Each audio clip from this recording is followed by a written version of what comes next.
Good morning. Our lesson for today is about moral standards and human freedom. Our objective is to understand moral standards in relation to human life and to learn the issue of voluntariness in human acts. Morality is the quality of goodness or badness in a human act. So morality is the distinction between good and bad behavior. And morality is only present in humanity since animals cannot act morally because they are not guided by reason.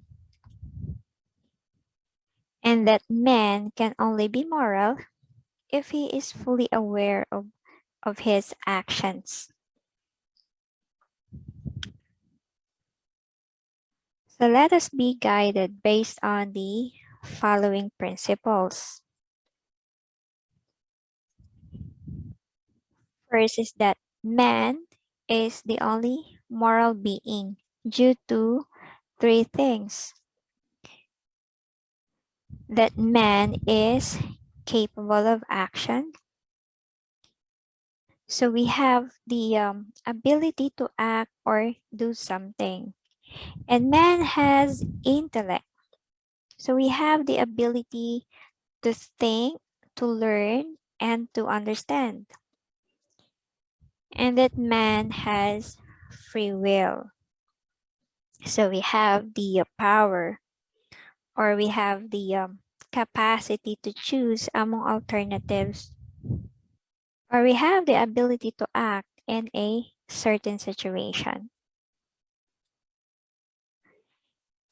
And according to science, man is the highest form of animal. So provided with intellect, we can decide what is best for us, although our desires are the same with brutes or animals such as hunger, thirst, pain, and sensual needs. So since we are the highest form of animal, we are smarter and more intelligent than the other animals.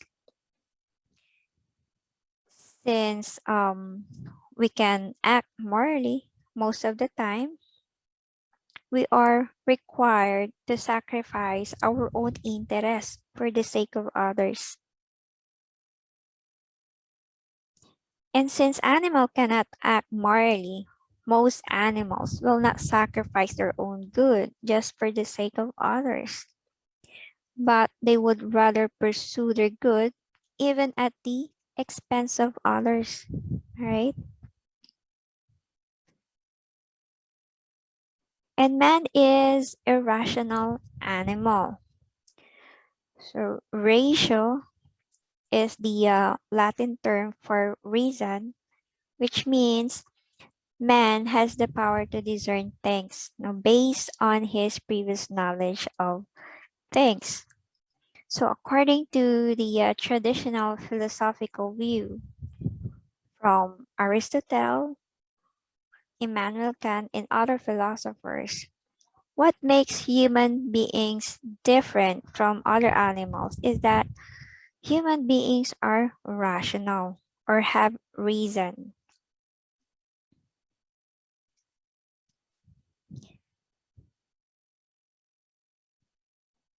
The intellect and the will.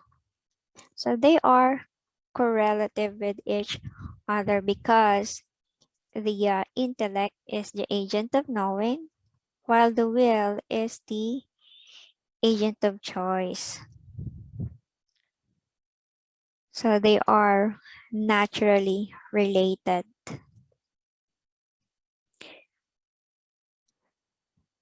From intellect, knowledge is stored, and this will then guide our will to decide, which is basically good. So we can't control our own will. All right. So let us proceed to the voluntariness of human acts.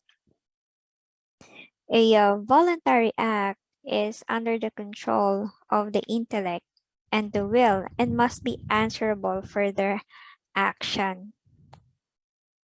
So when we say human acts, from the word itself means actions of men that are done intentionally and voluntarily.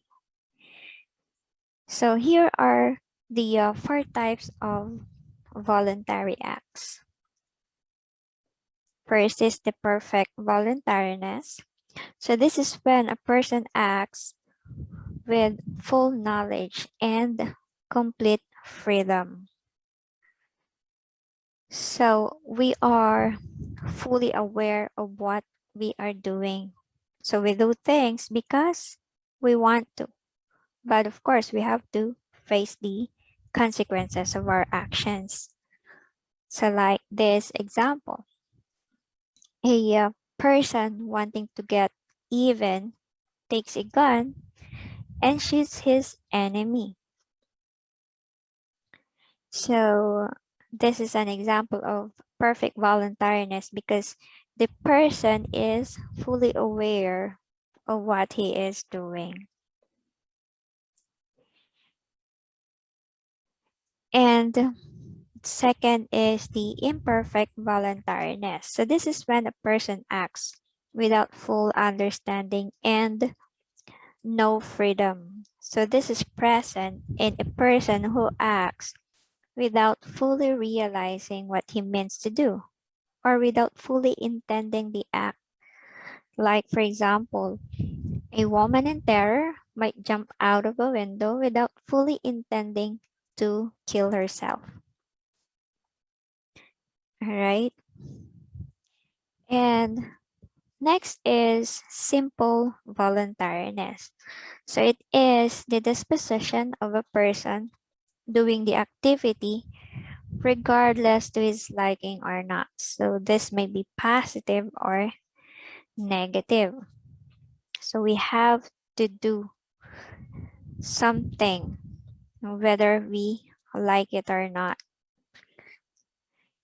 It is positive when act requires the performance of an activity such as polishing the floor or simply paying the rent.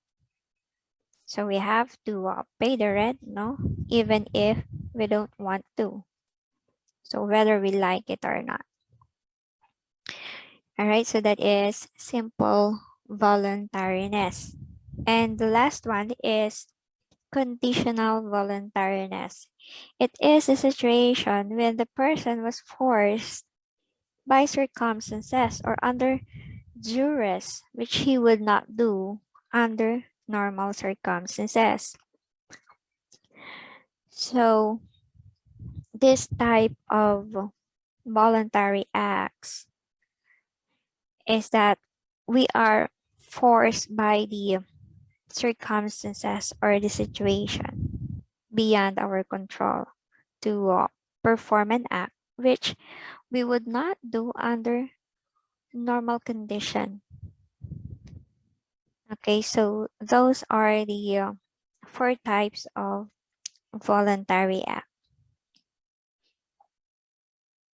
All right, so let us proceed to the modifiers of human act.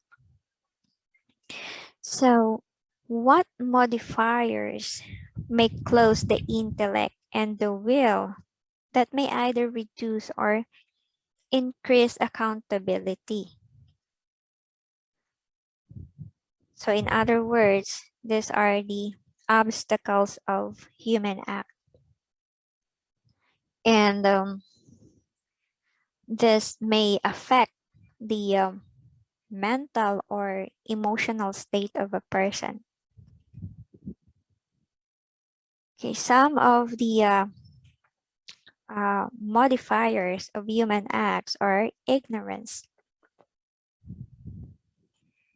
Ignorance is the absence of knowledge. A doer's responsibility for his action may be increased or decreased due to this. And there are three types of ignorance. So what are those three types of ignorance? First is defensible ignorance. This type of ignorance can be easily corrected. So vincible is the kind of ignorance that can easily be reminded through ordinary diligence and reasonable efforts. Like, for example, entering the wrong classroom. So what will you do to know the information that you need to know? And another is invincible ignorance. This kind of ignorance cannot be rectified or it cannot be corrected. Like, for example, a waiter who gave the wrong food to the customer, or a waiter who is not aware of the poison on the food that he serves.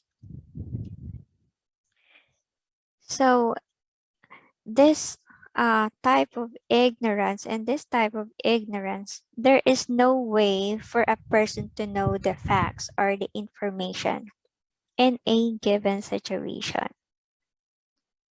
So since the person acted involuntarily, he is not fully responsible for his action. All right. And the third one is affected ignorance. It is the doer's attempt to escape responsibility. This kind of ignorance does not excuse a person from his bad actions. All right. So most ignorance is vincible ignorance. We don't know because we don't want to know. Another is passions. It refers to the emotions and feelings of man in relation to his actions, either positive or negative emotions or feelings. So these emotions or feelings affect human acts. Okay, positive emotions such as love, desire, or hope, and other positive emotions. The negative emotions such as hatred, horror, despair, and other negative emotions or negative feelings.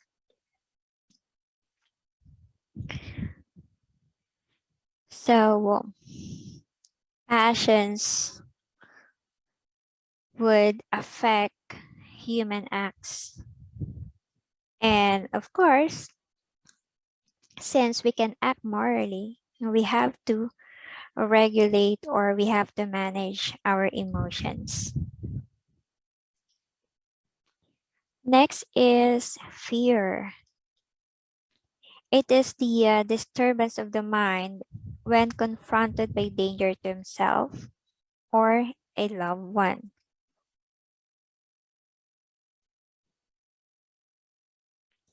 Actions, whether done with fear or out of fear, may affect one's actions. So any acts done with fear are voluntary, while acts done out of fear are involuntary. Acts done out of fear are situations that needed immediate decisions. Examples of acts with fear is that a singer performing in front of a large crowd. So acts with fear or actions with fear need courage because courage is acting in spite of fear. An example of an act out of fear is jumping out of a plane which is about to crash. So it causes a person to perform an act. Okay, so next is violence. Violence, it is a physical force given to a free person to force that person to do or not to do something. So it refers to any physical force exerted on a person by another person or by a free agent for the purpose of convincing that person to act against his will. So examples of violence are physical threats such as torture, starvation, isolation,